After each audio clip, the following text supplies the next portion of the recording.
दिल्ली में कांग्रेस ने भले ही चुनाव से महज कुछ महीने पहले सक्रिय होकर चुनावी मुकाबले को तिकोना बनाने की कोशिश की, लेकिन सच्चाई ये है कि कांग्रेस तमाम कोशिशों के बाद भी लगातार अपना खाता खोलने में नाकाम रही और उसका वोट प्रतिशत भी दहाई तक नहीं पहुंच पाया।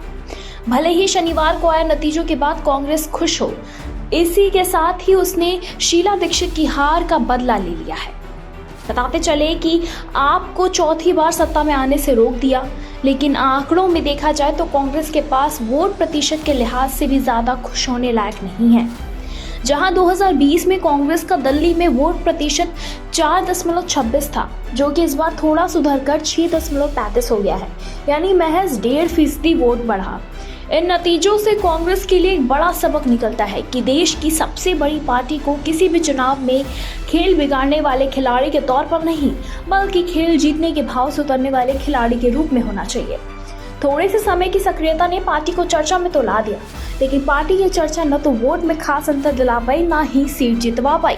कांग्रेस को समझना होगा कि चुनाव से महज कुछ महीने पहले या दिल्ली के मामले में महज कुछ हफ्ते पहले आई सक्रियता के भरोसे चुनावी मैदान नहीं माना जाता। कांग्रेस की एक बड़ी दिक्कत लगातार तेजी जमीनी आधार से कुड़ना है।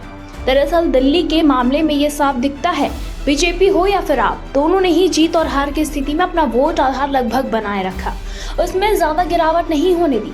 हालांकि जमीनी आधार बनाए रखने के लिए कांग्रेस को सबसे पहले अपने संगठन पर ध्यान देना होगा और नेताओं की एक नई पौध तैयार करनी होगी। हरियाणा, दिल्ली सहित कई राज्यों में कांग्रेस को अपने संगठन में सालों से खाली पड़े संगठन के पदों को भरना होगा। संगठन सृजन के कार्यक्रम में उसे तेजी लानी होगी ताकि संगठन खड़ा हो सके। संगठन के बिना जमीन पर चुनाव नहीं लड़ा जा सकता और न ही वोटर्स को पोलिंग बूथ तक आने के लिए मोबिलाइज किया जा सकता है।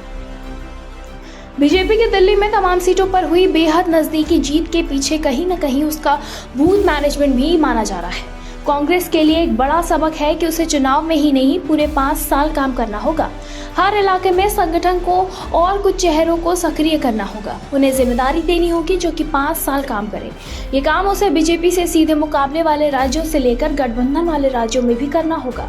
राष्ट्रीय नेतृत्व को अपनी नीतियों में स्पष्टता लानी होगी। दरअसल जिस तरह से कांग्रेस का राष्ट्रीय नेतृत्व चुनाव से महज 3 हफ्ते पहले तक दिल्ली में आपके खिलाफ आक्रामक प्रचार को लेकर अनिश्चित दिखा, उसका भी असर कहीं न कहीं नतीजों पर दिखा। इस साल जहां बिहार में चुनाव होना है, तो वहीं बंगाल, केरल, तमिलनाडु से लेकर असम जैसे राज्यों में चुनाव होना है, जहां कई जगह वो सहयोगी की तो कहीं मुख्य भूमिका में है। ऐसे में कांग्रेस को अपनी रणनीति को इन्हें ध्यान में रखकर धार देनी होगी। दिल्ली के नतीजों में एक बार तय है कि कांग्रेस जहां एससी और अल्पसंख्यकों के वोट के बल पर अपनी जीत की इबारत लिखने के मंसूबे बांध रहा था, वो से भी वहां पे झटका लगा है। पार्टी पूरी तरह से दलितों और मुस्लिमों के वोट बैंक को अपनी तरफ मोड़ने में सफल नहीं हुई। ये वोट आप में गए ही। वहीं माना जा रहा है कि दलितों के साथ कुछ जगह मुस्लिमों ने भी बीजेपी का साथ दिया है।